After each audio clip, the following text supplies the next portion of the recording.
Okay, good evening, guys. Uh, okay, good evening, guys. I guess my voice is audible to everybody. Please let me know in the chats if my voice is audible. I've just joined the meet. Uh, Please let me know in the chats if my voice is audible or not.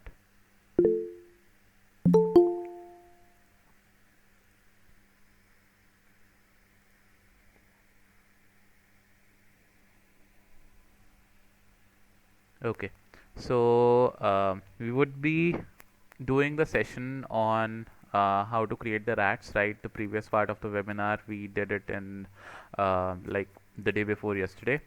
So this session is basically that session is also uploaded on YouTube and the links are already there onto the groups, right? This video is also being recorded and would be shared onto the YouTube channel, right? So you can visit the channel and you can check out the video on how to create the rats and everything, right?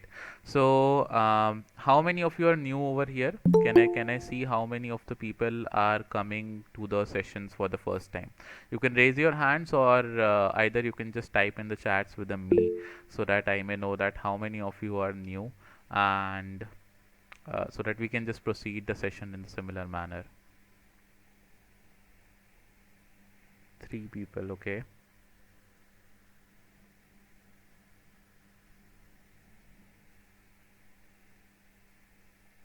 7.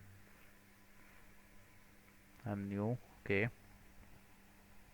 8.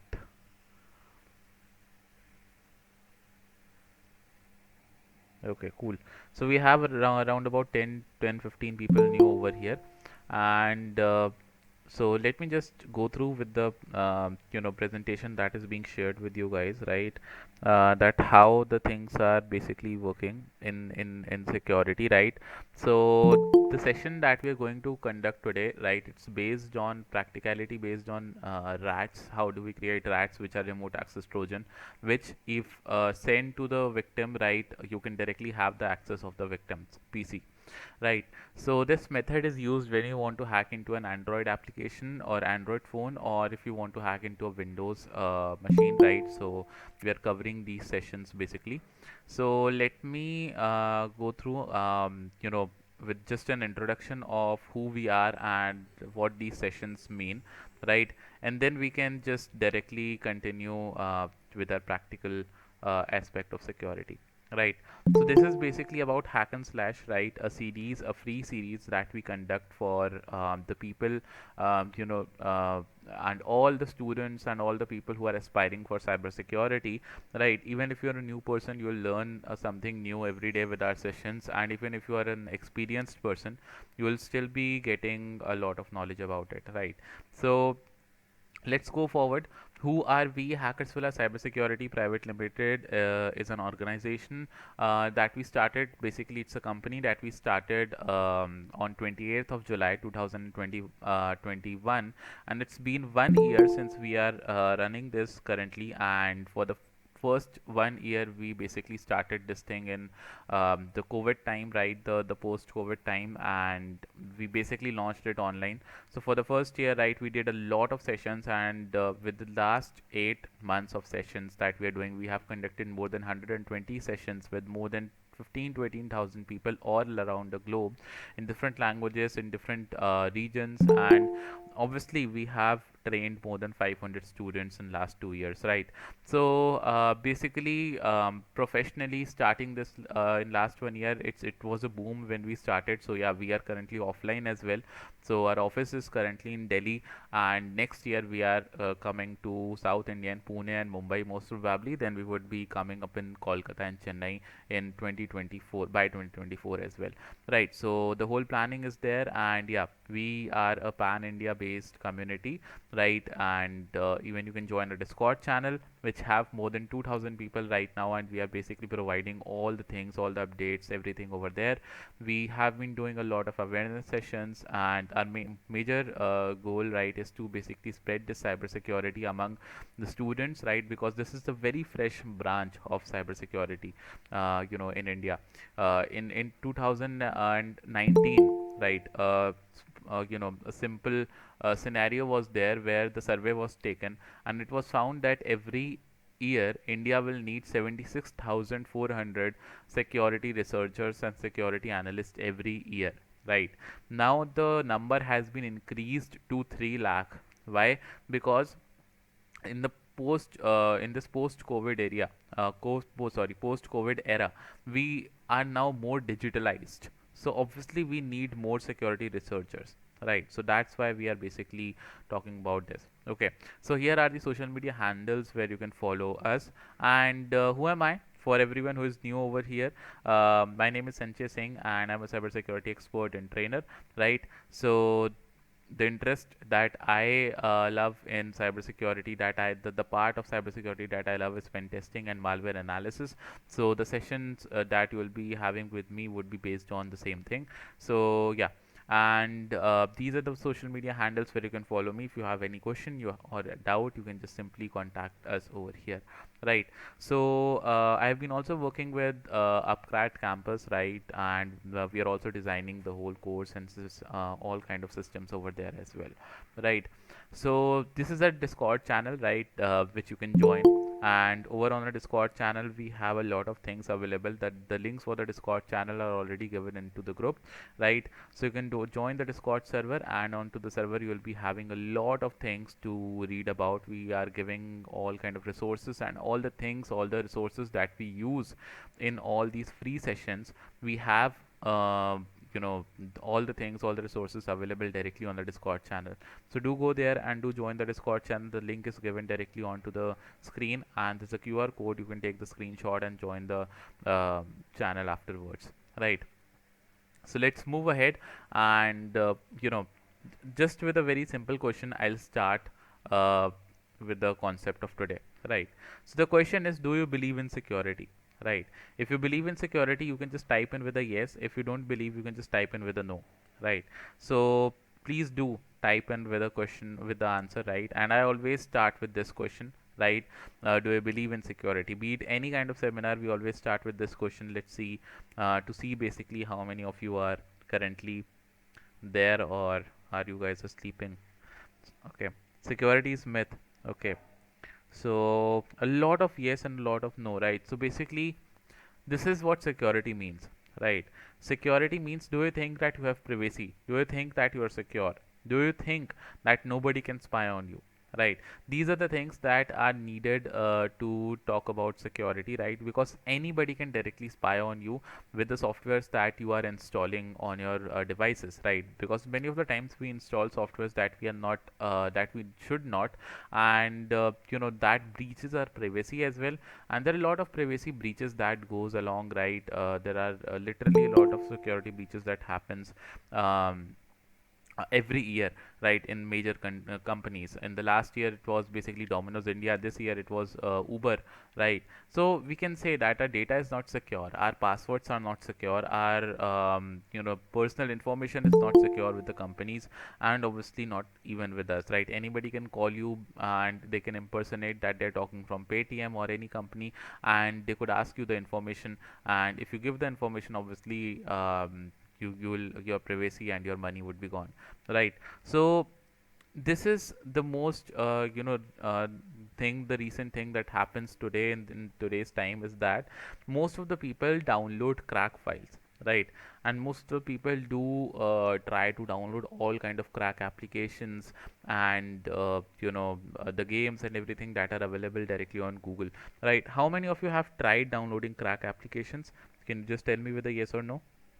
How many of you have tried downloading crack applications and crack all kind of things? Like, you might have searched for Adobe Photoshop or maybe any kind of version, something like that, and you might have tried the crack. And most of the people do try crack, right? I myself crack them. That's good.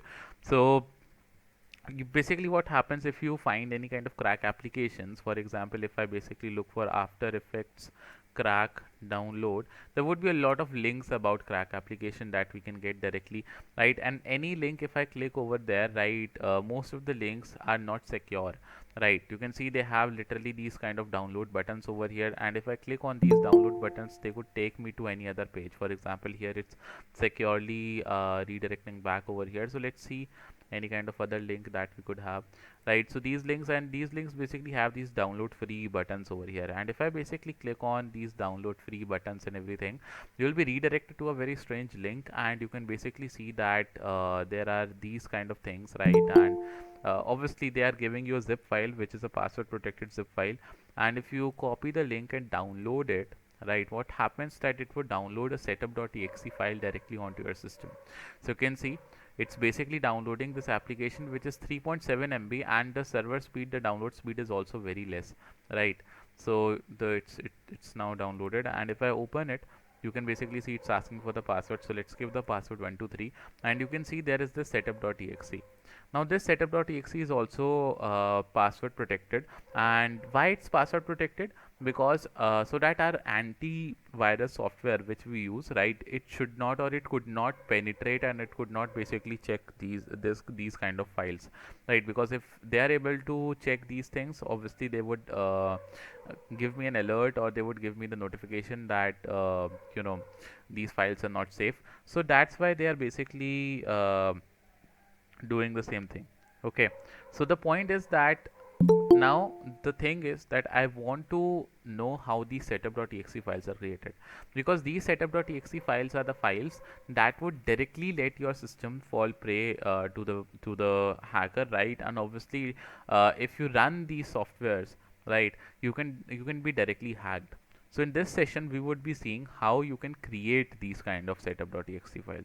The last session that we did on 11th, right, that we basically talked about in that what is system hacking, and we basically talked about Metasploit framework, right? We would be using the same Metasploit framework, but the difference would be that in that session, we basically didn't send any kind of exe file, right? And we need to have the IP address of the victim to use that method that we used earlier. This method would be that if you don't have IP addresses, if you don't have any information about the victim, even if you just send the setup.exe file, if he downloads and installs, you will be able to get the access. So this is a slightly different method, right? But the thing is kind of a, like, the end goal is kind of a similar thing, right? You don't now basically there are two methods to hack into Windows, right? And this method is also applicable if you want to hack into Android, right? There's a proper method for it, and that basically is a session of 2 hours, and we cover it mostly in the boot camp, right? So now let's go ahead and let's talk about how to do that thing. So obviously I would be using my virtual machine, right? I won't be going ahead with Windows 10 all around here, right? So I would be using VMware right now, and inside VMware I'll be basically working on with Kali Linux over here. So Kali Linux is basically the Linux site. If you don't know about it, it's basically a version of Linux which is built for ethical hacking and cybersecurity, and I'm using it in my virtual machine, which is a licensed version of VMware that I'm currently having, right? You can use it in VirtualBox if you don't want to have the licensed version, because it's quite expensive. So you can either use VirtualBox for the same, right? But sometimes VirtualBox, because it's free of cost and it's basically open source, it might have some bugs, and for me it doesn't suits my hardware. So that's why I have to use VMware for smooth functioning and running. And here is the Kali Linux booting. So let it boot, and here we would be developing these kind of payloads or these kind of applications, right? And it's pretty simple to develop these kind of applications, because these are the applications that are that are using a simple payload, right? Now what's a payload? A payload is a thing that after taking the access of a system, a payload is a thing that basically gives you a lot of variety, right? That what you can do with the system, right? So there are a lot of payloads that are currently available in our Metasploit framework. So we would be using the same Metasploit framework payloads, and we would be basically using all these things, all these methods, right, directly for our Windows. And yeah, for Android there would be slightly different method, although the idea, the concept would be similar, but the method would be slightly different.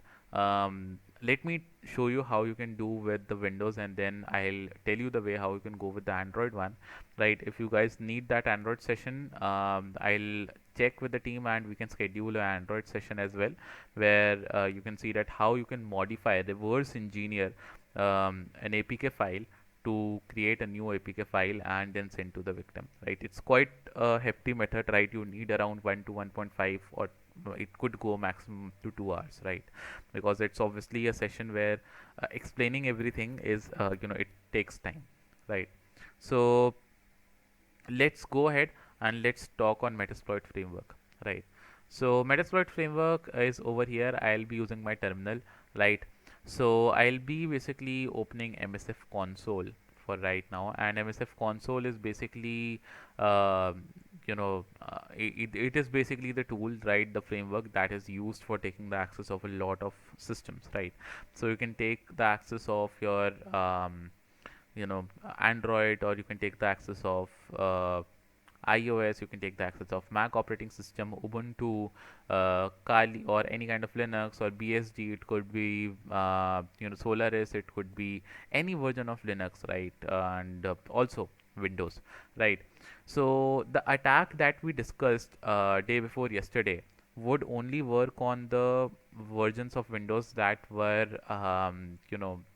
basically prone to the attack, that were basically vulnerable to the attack. And as I told in the last method, right, it used a vulnerability in the firewall and vulnerability uh, in the SMB service, right? So that particular that particular thing was not that much applicable to Windows 10 or something, but this method would be applicable to Windows 10. This method would be applicable to like all kind of operating systems. It's Windows or anything, right? So let me just now yeah so let me just now go ahead and share the virtual machine screen, right? And let me power up my Kali machine. We've done enough talking, and stop presenting. Let's share virtual machine now. Yeah, so I'll be using my VMware right now. So this VMware software would basically take me to the thing, right? So here is my virtual machine. Let me open it up. So I'll be using this, as I told. I'll be using my virtual machine. This is VMware, and I'll be using Kali. And here's my Kali machine. So let me power it up. So we'll be going ahead with Kali Linux.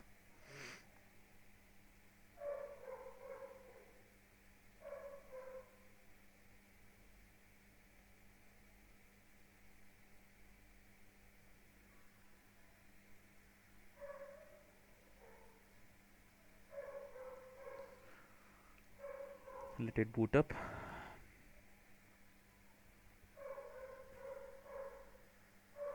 Okay, so let me log in, and we'll be getting the desktop environment. Okay, so now we have to basically open up a terminal, and I'll be using terminal with Metasploit Framework Console. So as I said, that MSF Console or Metasploit Framework is basically a tool which lets me hack into anything, right? So it's very simple to open it. It's just you have to type in MSF Console and just press enter, and it would open up and load up the framework, right? So this particular framework is the framework which will basically give you a lot of information when you open it up, and it would basically tell you how many exploits it currently supports, how many payload it supports, and the more you update this framework, the more support it is currently getting, right? So the current version of it have around more than 2000 exploits and around about 950 payloads, right? So I'll explain what are these things, right? What are exploits and what are payloads. So you can see there are around 2253 exploits available, 1187 auxiliaries are there, 951 payloads are there, right? So these three things are very important things for us right now, right? So basically what happens over here, you can see it's basically Metasploit over here. It's just written R7, that is Rapid 7, the team who developed this thing, right? So there are two things, right? Exploits and payloads. So mostly the exploits and payloads are the different things, right, which basically lets you hack into anything, and they work hand in hand, right? So how they work hand in hand, basically they work in a manner that the exploit basically targets the operating system, and the exploits basically gives you the access to the machine, and the payload then gives you the variety what you want to do with the machine, right? So let's say you have to first of all find a vulnerability, right? It's a very simple thing that you have to first of all find a vulnerability in any of the thing, and once you find a vulnerability, then you have to attack on it, right? So this is the common methodology, right? So finding the vulnerability is a different thing. You have to basically do all kind of information gathering, and then you have to scan all the things, right?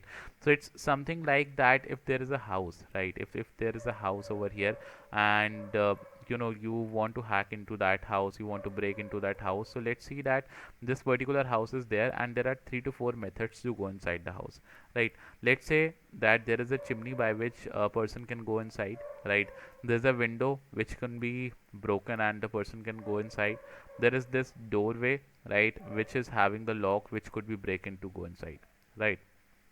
And so let's say that if there is someone, right, there is the hacker coming over here, or let's say there is a thief coming over here, and the thief is basically breaking the door by lock picking, right? So the tool that he's using for lock picking, right, any tool, any sharp tool that he's using for lock picking is basically the exploit, right? This is basically the exploit. And what is the vulnerability? The vulnerability is basically the lock, right? The vulnerability was basically inside the lock. So you can say that the lock was vulnerable to the tool, and it basically opened. Same for the windows, right? If the thief wants to break into the windows, he'll be using stone to break into the windows. So this stone is basically the exploit, right? Just like this tool that he had over here.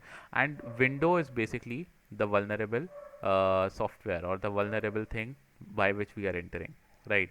The thief can also enter inside the house with chimney, right? Chimney entrance, right? So he would be basically going above the house using a ladder, right? So this ladder particularly over here is basically the exploit, right? And what is the vulnerability? The vulnerability for the house is this chimney, right? So the chimney is basically the main vulnerability over here, right? So you can see that the main vulnerability is you have to find a vulnerability, and then once you find a vulnerability, you have to find the correct exploit for it. Once you have the exploit for it, then you can enter inside it, and then once the thief is inside the house, he would be having a bag with him, right? And the bigger the bag is, the bigger the loot would be, right? So that bag is basically the payload, right? That bag is like a payload. The better the payload is, the better you're having the system environment, the better you will be having the chances of doing the things. For example, if the payload is not that much better, you won't be able to take the mic access. But if the payload is the best payload that you can use, the best payload can also give you the access of the mic, it could give you the access of the webcam, it could give you the passwords and everything, right? So it totally depends on which payload you want to use. Sometimes good payloads do not work on certain methods, so you have to use bad payloads, and then you have to change those payloads back to the better payload, and that's why these things are basically there, right? You can see these kind of encoders or posts are over there, right? So these kind of things basically changes your payloads in here, right? The bad payload into the good payload, so that you can hack with the bad payload, and then you can just change it into the good payload. So then these posts are basically used. That means post exploitation, right? And then encoders, when you want to encode your own payload and you want to create your own payload, something like that. And then these kind of things are there. If you want to evade from an antivirus software, these are the evasions available over there. Then there are knobs available over there, and again we have these payloads that I already explained, and the exploits that I already explained. Auxiliaries, on the other hand, are the modules which lets you scan for a particular PC or something. If I run an auxiliary, it would first of all scan the whole operating system, scan the whole server, scan the whole website, and it will basically tell me that if it is vulnerable to any attack or not. And if it's vulnerable to attack, I can use the same attack and go ahead with exploit and payload system, right? So that is what we are going to do. We are going to first of all, basically, because we have already know, right, we already know, we don't have to do all the auxiliary thing and all the other things, because currently what we are doing, we are developing that exe file. So developing that exe file is a lot easier process than finding the vulnerability, because it doesn't need any kind of vulnerability, right? I just have to send that exe file and I'll get the result, right? So for that, I'll be using the tool that is already there in MSF, that is called as MSF Venom, right? So I'll be using this MSF Venom tool. So you can see the whole help menu over here, and this Venom tool will basically let me create all kind of payloads over here and all kind of things. So this is MSF Venom, and this Venom, why it's called as Venom, because you might have seen the Venom movie, right? Venom 1 and Venom 2, Let There Be Carnage. You know that Venom is basically a symbiote, right? And it lives on the body of Eddie Brock, and basically it needs a host to survive. In the similar manner, we would be creating an exe file which lives on the host and it will survive on the host, right? So we would be using this MSF Venom tool, and we would be creating an exe file which is basically a kind of a payload. So I've written MSF Venom and dash p because I want to create a payload over here. So MSF Venom dash p, and after dash p, I'll be, let me just simply make it more clear to you. So MSF Venom dash p, and then I have to basically name the payload. So the payload that I'll be using is basically defined as something like this. I want to hack into Windows, and then again I want to hack into 64-bit version of Windows, because mostly in today's time you see that 32-bit of versions are not available. So we basically have 64-bit versions only available these days. So 64-bit version of Windows over here, and then the name of the payload, right, that is Metasploit. Now Metasploit is basically the payload that is available already on our MSF, that is Metasploit Framework. So we have just given the name Metasploit, and then I want to create a reverse connection, right? So why a reverse connection? And then I have to give it basically the L host, right? That is my IP address. So let's check out in the new terminal what's my IP address currently, right? Because I need a connection back, right? I need a connection back, so I have to tell that where that back connection should go. So this is the IP address 192.168.1.13. I'll be simply copying it and giving it over here. Then I have to basically give it the format, that is exe, and the output where I want to store it. So let's basically store this output in, let's say, /home/kali/hack folder. Inside hack, let's basically store it with the name, or we can just simply store it in our desktop, right, with the name setup.exe, right, setup.exe. So we can just simply store it like that. So let me just explain you the whole command, how it's working, and what is the meaning of the command. So the point is, what we are basically doing, that this is our machine, right? This is our hacking machine. Basically this is our Kali machine over here, and then we have basically our victim, right? So this is basically our victim that is running on Windows, right?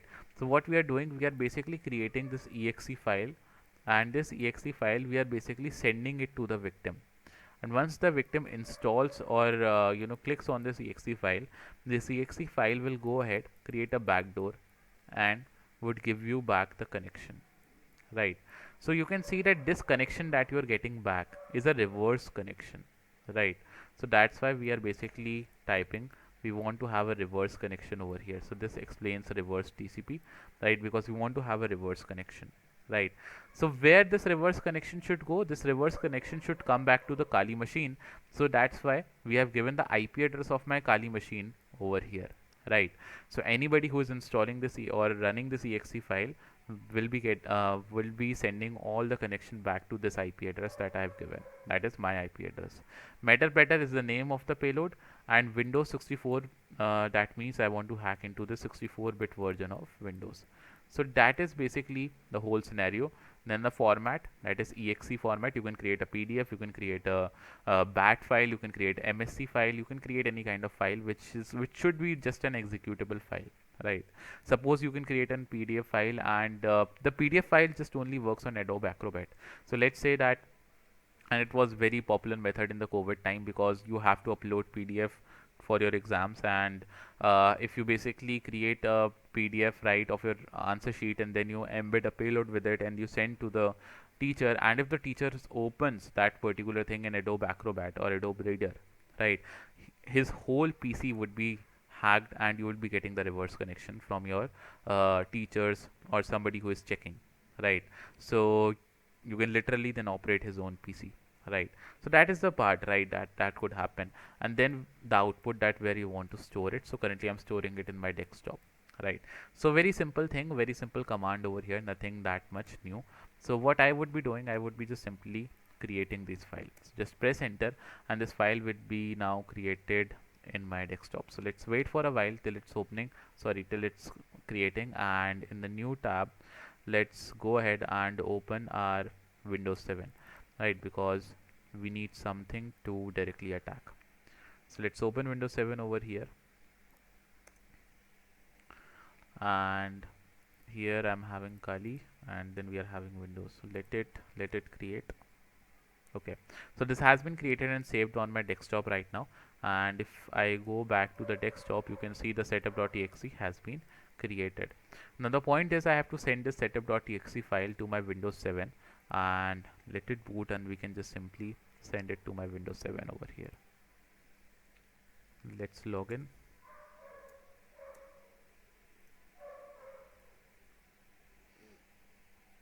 Okay, so here is my Windows 7 over here, right? And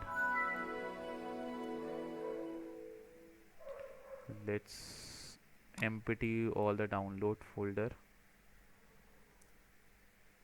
right?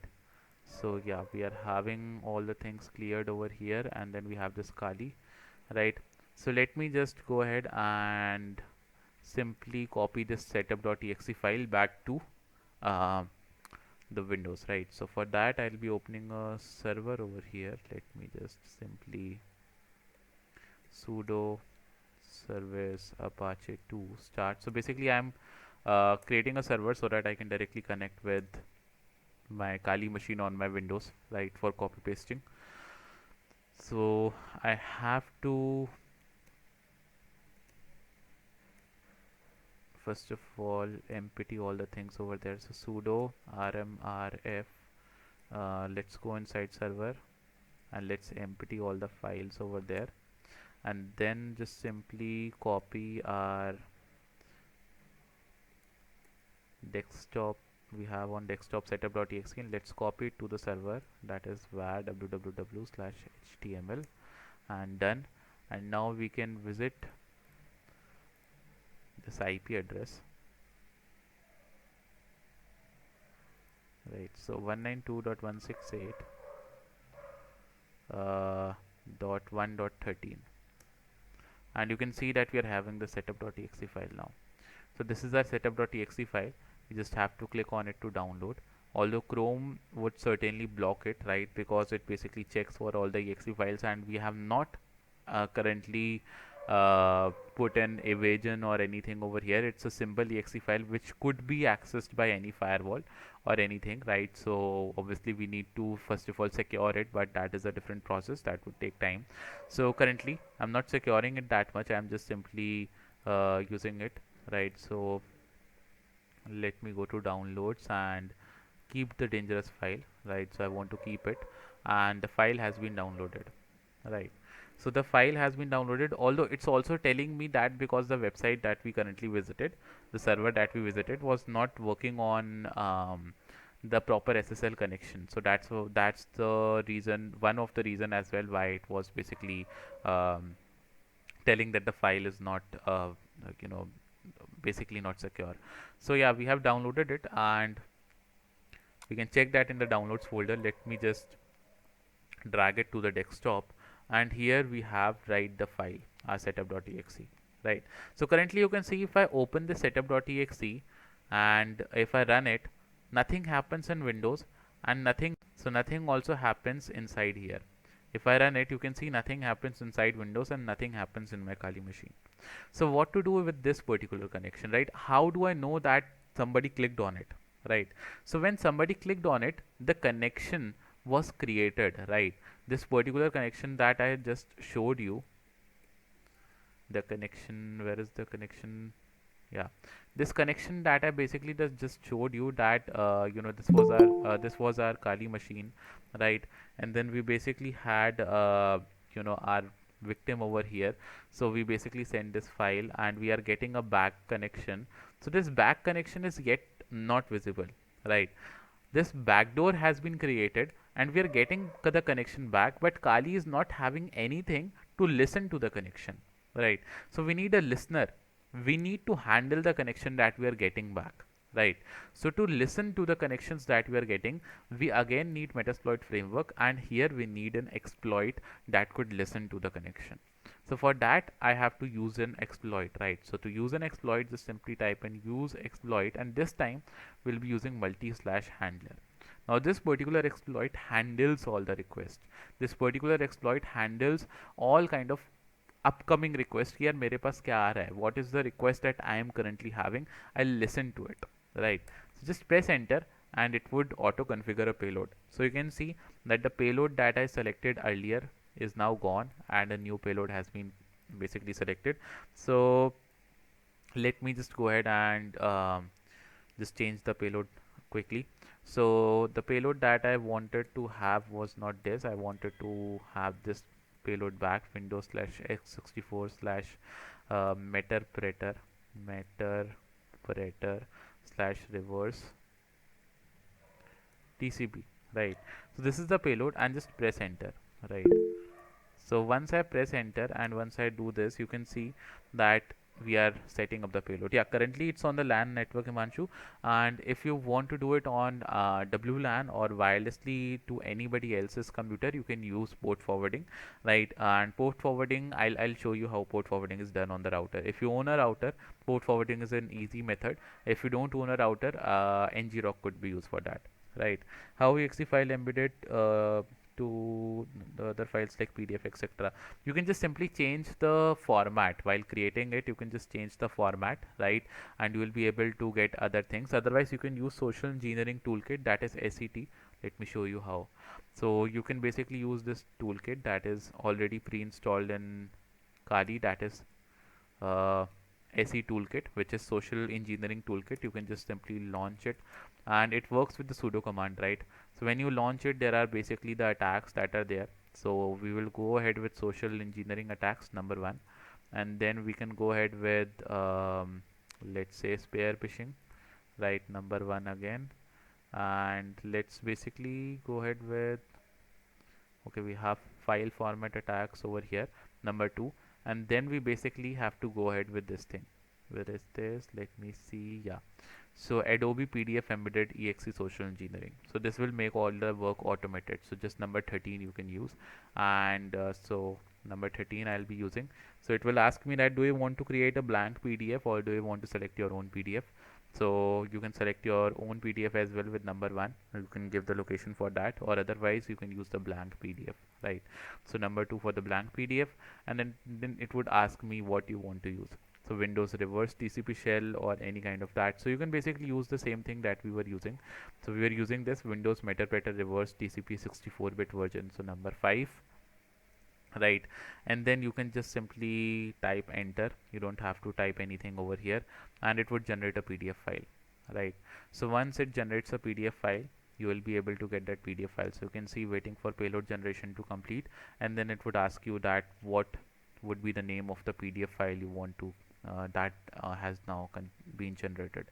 So you have to just wait for it. So that's how you can create a PDF file, Jatin. That's an easy process to go through, right? So it will just generate the PDF file in a minute.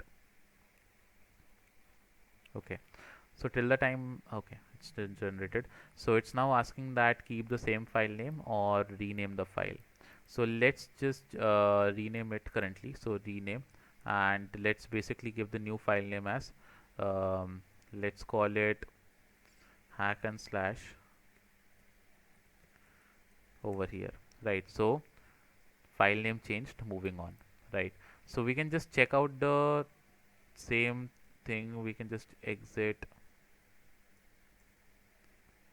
It's basically asking if you want to go ahead with a listener or something. I don't want to. So let's exit directly, right, and we can just move directly to .se toolkit. I guess it's in root, so we have to first of all take the access of root. So let's me go ahead with sudo sorry, switch user to root, or we can just simply do sudo su, and yeah, so we are now root. Just visit the root folder, and inside here we would be having let me do lsa. Yeah, so here we would be having .se toolkit or something, yes, .set, right, and let's move inside .set folder. Here we have our hack and slash this thing, right, so this is hack and slash. We can just rename it, rename hack and slash to hack and slash .pdf, right, and this is the PDF that we have generated. Anybody who will be now opening this you can see opening this particular PDF that we have will be getting the connection. So इस PDF को आगे ले आते हैं, right, so just copy this hack and slash PDF to home/kali/desktop, right, and we can then exit from this. So you can see that, sorry, we would be having that PDF on our desktop now. Here is the PDF. So currently you can see this is the PDF. The page is intentionally blank, and this is the blank PDF right now. The simple PDF, but anybody who will be opening this PDF inside Windows will get the connection directly. So अभी हमने इसके लिए कुछ setup नहीं किया है. So yeah, you can set up all the listeners and everything with this as well. So that is the main thing, and most important thing, that it should be opened with Adobe Acrobat, otherwise it won't work, because this bug of PDF is only applicable to that particular device, to that particular software, right. So that is the thing, and now let's go ahead, right. So अभी इसको बंद कर देते हैं set को. So yeah, coming back to the main topic, we basically set up a payload over here. हमने payload set कर दिया है वापस. We basically use an exploit, and then we have to basically check out some of the options, right? That all the options are set or not. So we have to basically type in show options, and once you type in show options, it will basically show you that where you have to listen, right? On what IP address you want to listen. मतलब हमने जो application बनाया उसमें हमने बोला that send all the information to the reverse IP address, and the IP address is 192.168.1.13. But we are not currently telling our Kali that 1.13 shall be receiving all the messages. So I have to tell Kali that 1.13 के ऊपर आपको addresses, आपको सारा information आने वाला है. So you have to listen on that. Right, so that's what I have to tell this particular machine Kali, that you have to listen on 1.13, because all the connection would be coming back to 1.13. So that's why I have to set the lhost once again to 1.13. That means set lhost 192.168.1.13, and it would basically set my lhost. Once the lhost has been set, you can type in run over here, and once you are typing run, the listener is now open. Now anytime if this Windows person would go over here, and if he runs this setup.exe, right, and you can see over here what happens in Kali machine. You can see we are getting a Metasploit access. We have basically hacked this 1.17, right. So we created a backdoor, and we are now connected back to my Kali machine. And if I simply type in sysinfo, you can basically see that we are inside Windows 7. Right, we are inside Windows 7, and everything we can do, we can just type in the help command, and you can again see that all the things that we were able to do with the attack that we did on 11th, right, day before yesterday, we are able to do all the same things, but this time the method is a little bit different. This time you are basically going ahead with creating that exe file. Last time we didn't create any exe file. The only difference being that with exe file you don't need any information gathering thing to be done, right. You just need social engineering so that the other person should download that exe file and runs it, right. But in the earlier method that we used day before yesterday, right, that is also on YouTube, you can check out. With that method you needed the IP address from the victim, then only you will be able to do that attack. So that is the basic point of this thing, right. Yeah, Windows Defender will easily detect it for now, right? Because we haven't used any kind of evasion. But yeah, there are evasions and knobs available currently inside Metasploit framework, so we can use those evasions and everything, so it cannot detect. Even Windows 8.1 cannot detect it for now. Windows 10 can only detect it because the antivirus is really strong on that Windows. Other versions of Windows don't have that much of capability. If any third-party antivirus is installed, then only it will be able to detect, right? If you use the embedded method something, then there is chance that yeah, is there a command in Kali that we can be back at default non-root terminal? Uh, so you might be having, if you have like the rooted terminal, right, you can simply just change your shell. Sometimes what happens, right, if you are using the Kali version before 2020.3, you by default get a rooted version of shell, right? So if you want to come back to non-rooted version, you can change some, there are preferences of the shell, you can change the preferences of the shell, and then the shell would basically change. For example, right now I have also changed it. I have also come to the non-rooted version because this version was also basically having the rooted as default, right? So you can basically uh, change the preferences if you want to change it permanently. Otherwise you can just shift with sudo su command and all, right? Okay, so that is how you can basically do this thing. Now I did this thing, how I did this thing, because I was on localhost, right? My Kali is currently on the same network as a Windows 7. But if I want to hack into a PC which is not in my network, so what I have to do? So for that I can either use ngrok, or either I can basically go ahead with my router. So most of the people don't have router at their home, so you can use ngrok for that. So how you can use ngrok? You can simply just use this ngrok tool, and then you can open HTTP server or TCP server. So let's say I want to open HTTP server, and I want to open it on, let's say, port number 444, right? 4444 or something, or let's say I want to open it on 9191, right? So I just have to do that, and you can see that it basically opens up the opens up this particular thing, a kind of ngrok portal, and here you will be getting this link, right? So this is the basic link that you currently need, right? And you can see that it's currently running on 127.0.0.1 slash port 4040. So this is the web interface that we are currently getting, right? And it's basically working on localhost 9191, and this is the link that you are currently getting. So what you have to do, this is how you can basically create, and what I can do, basically I can just simply visit, you can just send this link or this particular thing to the victim, right? That is how you can just simply port forward. Now what's happening to the Metasploit framework, to the application, basically the application that would be sending you, right, the local host option where we created the application, right? Remember, we created the application over here. Above there was a command which I basically used, and with that command I created this application. This was the command basically, right, where I gave lhost and everything. So this command, instead of giving 1.13, you have to basically give this particular IP address. You have to give this IP address, or you can just give this the whole domain name.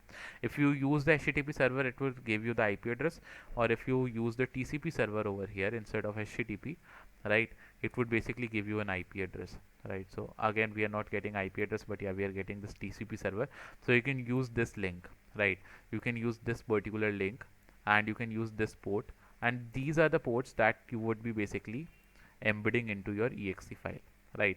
Once you create this exe file, you have to come to your Metasploit framework, and in the options, instead of giving the same IP address that I gave over here, instead of giving your local IP address, you have to basically give localhost and port number 9191. Currently you can see it's set on 4444, and instead of this you have to basically give this thing, right? So once you give this thing, now everything will be set up. You will be getting the location, you will be basically getting up all the data back at this IP address, and this would automatically forward all the data here where our Metasploit is listening, and you will be having port forwarding done, right? So that's how you can simply do port forward. Now this link won't be opened right now. This is the link only for port forwarding, right? So sometimes this port forwarding is detected because it's a ngrok link, and ngrok links are really what we can say, fishy. And you can also use Cloudflare proxy, or you can also use other VPN services that provides these port forwarding services. But ngrok is very easy to do that, right? So a simple thing you have to do, you have to basically it will give you two things, right? So you have to use this thing in your Metasploit and use this thing while creating the exe file, right? So that is how you can do port forwarding with ngrok. Now if you don't want to do it with ngrok, you can also do it with your router. So if you have router, you have to basically visit the router settings, right, at 192.168.1.1, and then simply log in with your router. And once you log in with the router, you have to basically go inside. I'm currently using Airtel router, right, that is created by ZTE. And then you have to basically go in your local network, or you can simply go in internet, and currently it's in my security settings, port forwarding. And there, with port forwarding, every router has this port forwarding there, so you have to use this port forwarding settings, and then you can use this Kali hacking, right? So I've created this thing, but for you, if you want to create this thing, you can just click on create a new item, just name it anything, right? You can name it anything you want. You can use which protocol you want to use. So TCP is better because you want to have reverse TCP connection.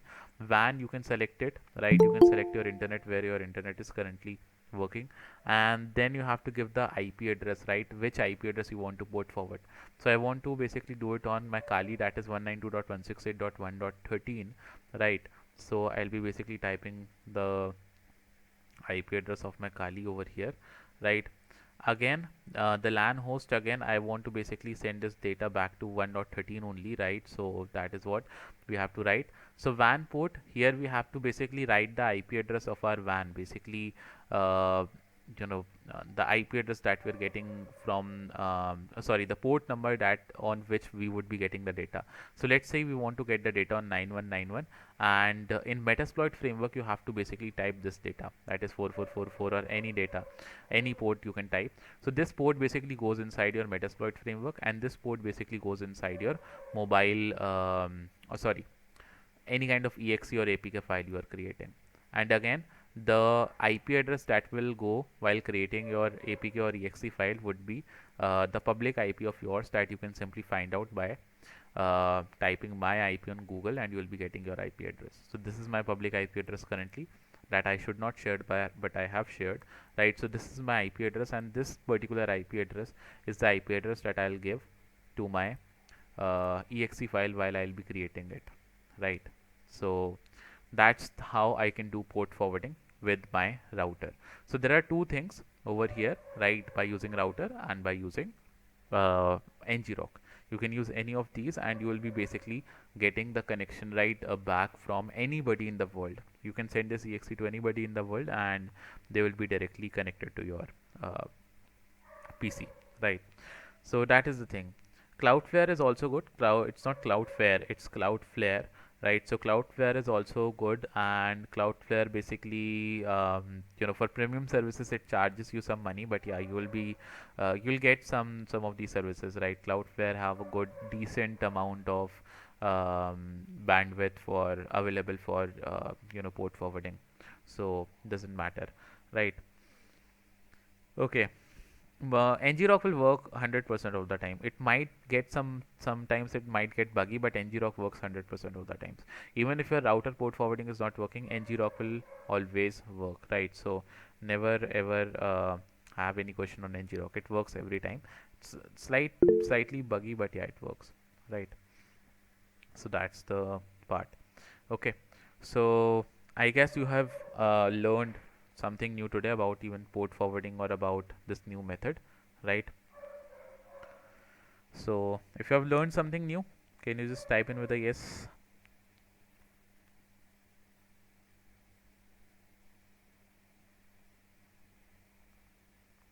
Okay, so that's good, right?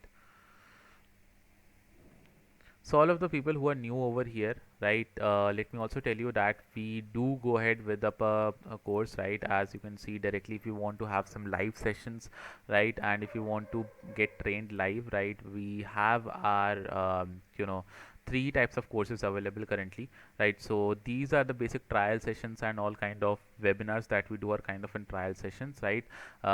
So that is the thing.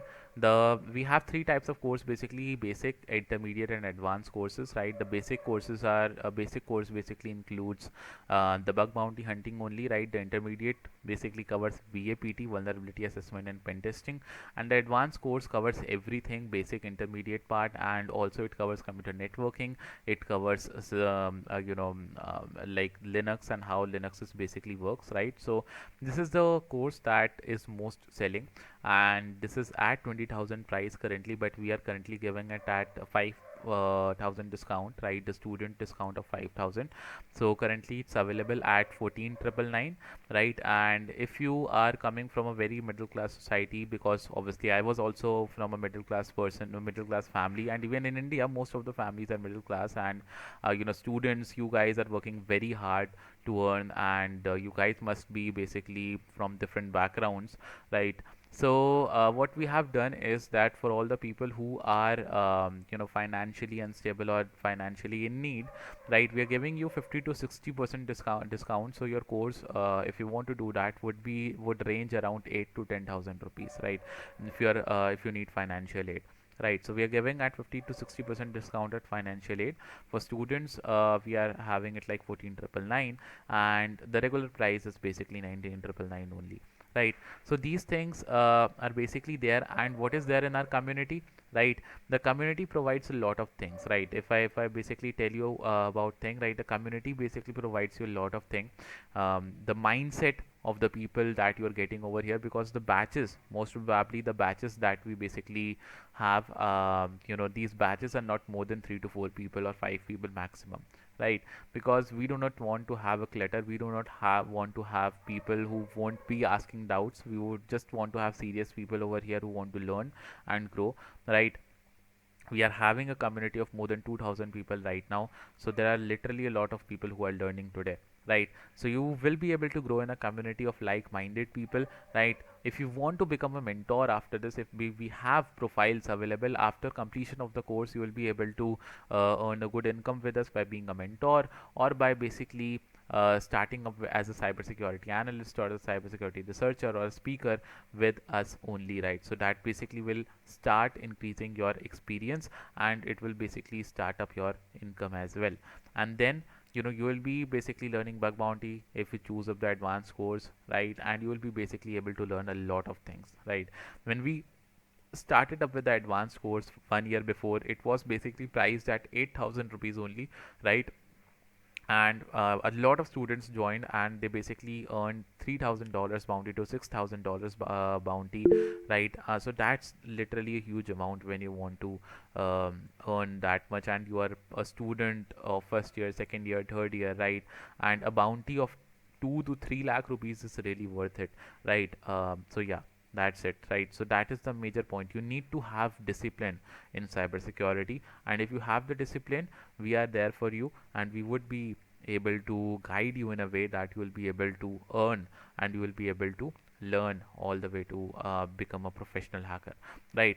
Be an ISO certified trainer, ISO certified trained ethical hacker, and obviously the certification you will be getting over here, you will be getting the ISO based certification that is collaborated with EC Council and other top-notch organizations in security, which would basically provide you a value and give you could basically help you get a better job in private and public sectors, right?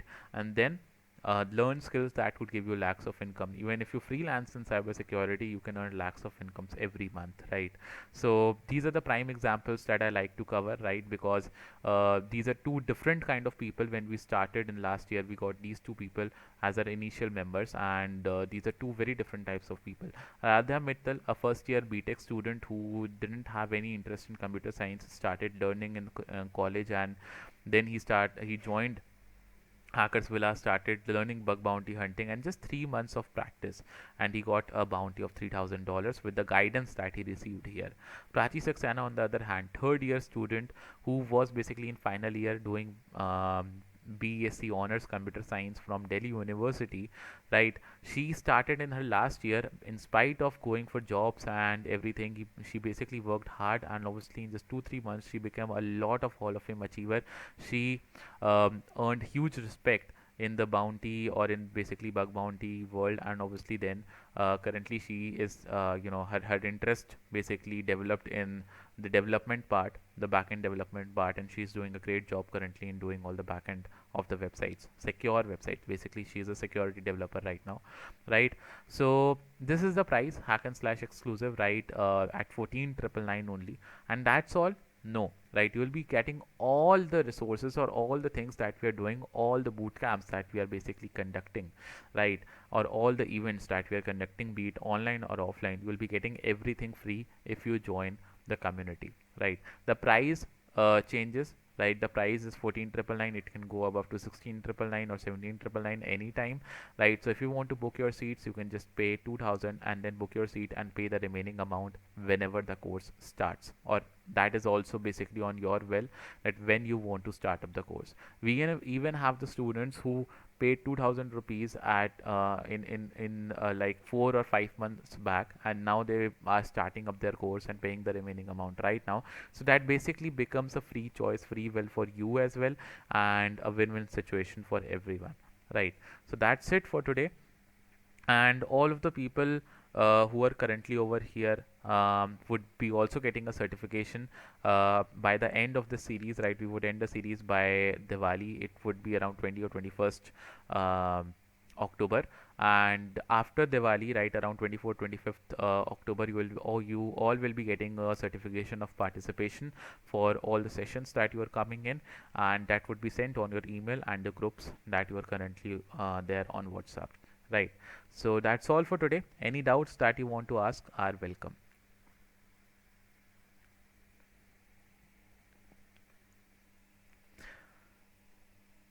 Which one is best for beginners? For beginners, I would basically say that there are a lot of certifications that could be there, but yeah, for as a beginner, you could go ahead with a simple advanced course that could give you the idea of everything, because in advanced course we cover everything from the very basic, right? If you are coming from arts background, commerce background, science background, bio background, we cover everything, right? So that is basically the part.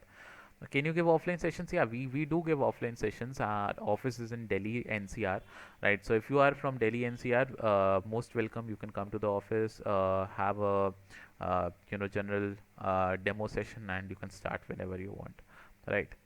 Can you please provide a concrete definition of gray hat, as different platform code definitions differently? So what happens is, a gray hat is that everyone we know that it's not a white hat hacker, right? A white hat person mostly is a person who basically do ethically all the things. He's into VAPT, doing the security for the companies, and he's basically doing bug bounties, right? A black person is a person who is into carding and all the stuff, right? Selling the things on Telegram, scamming the people, and everyone knows about them, right? The gray area is when you have some bins, you have some carding stuff. I'm just giving you the example. It could be in different fields, right? So I'm giving you the carding example basically because as it's growing a lot, right? So you have found some bins and you are basically using some bins or basically credit card details, and you're basically using that credit card details on Spotify, right? And Spotify is falling prey to this particular attack uh, that there is a huge loss of Spotify on that, right? Because you're using a random credit card and using that credit card to get the 1 month subscription, right? So the point is that now you want to go through and report that particular thing without reporting how you're creating the bins, right? So now you are understanding the point of view that without giving away everything, you are still reporting that thing. That is the gray zone, right?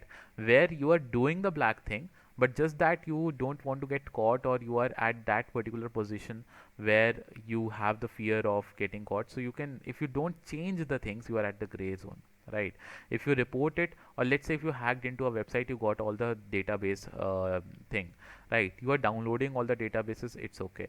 But if you are changing anything in the database, changing the website, you simply go to the black zone, right? If you are not manipulating the data, you are inside the gray zone, right? And if you are not hacking into the database, obviously you are at the white zone. If you are directly telling the website that your database has been hacked, so that is a white zone. So that is the basic difference between gray and black and white, right? Can you show the social engineering part alone? Social engineering part, which one? Please provide to the all command. The commands that we have used in this session, obviously you can check out the session once again, right? The session will be uploaded on YouTube. So by 9 p.m. or 10 p.m. you'll be getting the links of this particular session. So you can go there and check out all the commands anytime, where if you want to, right? Any other question that you guys want to ask, or shall we end the session?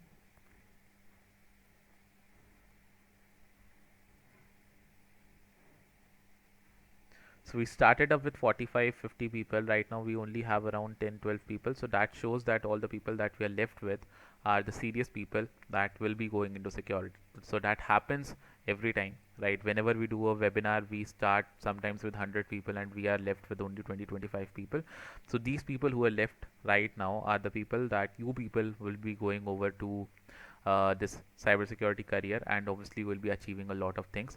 So thank you guys for being the part of this session, right? It has been a very good interactive session with you guys, right? Let's see you day after tomorrow with a new session, with a new thing, right? And the next session would be based on bug bounty hunting, where we would be hacking a website live, and obviously we would be basically talking about how to start up with bug bounty hunting, right? So thank you guys for coming ahead, for making the session beautiful, for taking out 1 hour time from your busy schedule, right? The links for the next session would be sent onto your emails, and also onto the WhatsApp groups, right?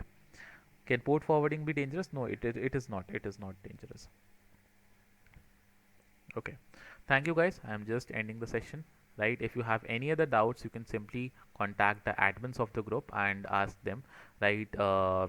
I'll be looking at the doubts, and I'll be answering them. Okay. Thank you guys.